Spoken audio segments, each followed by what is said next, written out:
Baginda baru saja membaca kitab tentang kehebatan Raja Sulaiman, yang mampu memerintahkan para jin memindahkan singgasana Ratu Bilqis di dekat istananya. Baginda tiba-tiba merasa tertarik. Hatinya mulai tergelitik untuk melakukan hal yang sama. Mendadak beliau ingin istananya dipindahkan ke atas gunung, agar bisa lebih leluasa menikmati pemandangan di sekitar. Dan bukankah hal itu tidak mustahil? Bisa dilakukan, karena ada Abu Nawas yang amat cerdik di negerinya. Abu Nawas segera dipanggil untuk menghadap Baginda Raja Harun al-Rasyid.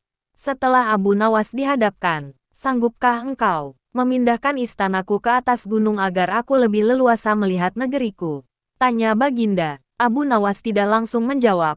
Ia berpikir sejenak, hingga keningnya berkerut. Tidak mungkin menolak perintah Baginda kecuali kalau memang ingin dihukum. Akhirnya Abu Nawas terpaksa menyanggupi proyek raksasa itu. Ada satu lagi permintaan dari Baginda. Pekerjaan itu harus selesai hanya dalam waktu sebulan. Abu Nawas pulang dengan hati masgul. Setiap malam ia hanya berteman dengan rembulan dan bintang-bintang. Hari-hari dilewati dengan kegundahan. Tak ada hari yang lebih berat dalam hidup Abu Nawas kecuali hari-hari ini. Tetapi pada hari ke-9, ia tidak lagi merasa gundah gulana.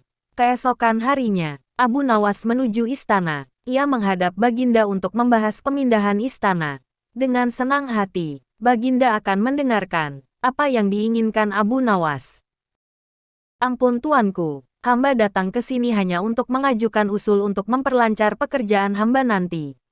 Kata Abu Nawas itu, hamba akan memindahkan istana Paduka yang mulia tepat pada hari raya Idul Kurban yang kebetulan hanya kurang 20 hari.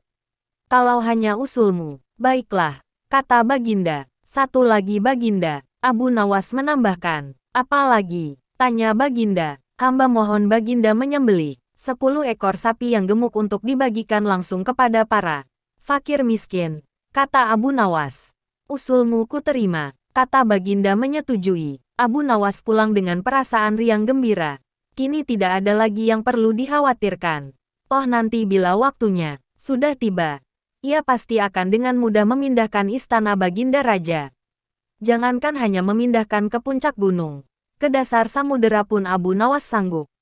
Desas-desus mulai tersebar ke seluruh pelosok negeri. Hampir semua orang harap-harap cemas. Tetapi sebagian besar rakyat merasa yakin atas kemampuan Abu Nawas.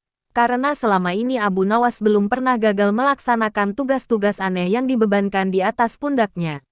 Namun ada beberapa orang yang meragukan keberhasilan Abu Nawas kali ini. Saat-saat yang dinanti-nantikan tiba. Rakyat berbondong-bondong menuju lapangan untuk melakukan salat hari raya Idul Kurban. Dan seusai salat, 10 sapi sumbangan Baginda Raja disembelih lalu dimasak. Kemudian segera dibagikan kepada fakir miskin. Kini giliran Abu Nawas yang harus melaksanakan tugas berat itu. Abu Nawas berjalan menuju istana diikuti oleh rakyat. Sesampai di depan istana Abu Nawas bertanya kepada Baginda Raja. Ampun tuanku yang mulia, apakah istana sudah tidak ada orangnya lagi? Tidak ada, jawab Baginda Raja singkat. Kemudian Abu Nawas berjalan beberapa langkah mendekati istana. Ia berdiri sambil memandangi istana. Abu Nawas berdiri mematung seolah-olah ada yang ditunggu. Baginda Raja akhirnya tidak sabar. Abu Nawas, mengapa engkau belum juga mengangkat istanaku? Tanya Baginda Raja. Hamba sudah siap sejak tadi Baginda, kata Abu Nawas. Apa maksudmu? Engkau sudah siap sejak tadi. Kalau engkau sudah siap, lalu apa yang engkau tunggu? Tanya Baginda masih diliputi perasaan heran. Hamba menunggu istana Paduka yang mulia diangkat oleh seluruh rakyat yang hadir untuk diletakkan di atas pundak hamba. Setelah itu hamba tentu akan memindahkan istana Paduka yang mulia ke atas gunung, sesuai dengan titah Paduka. Baginda Raja Harun al-Rasyid terpana. Beliau tidak menyangka Abu Nawas masih bisa keluar dari lubang jarum.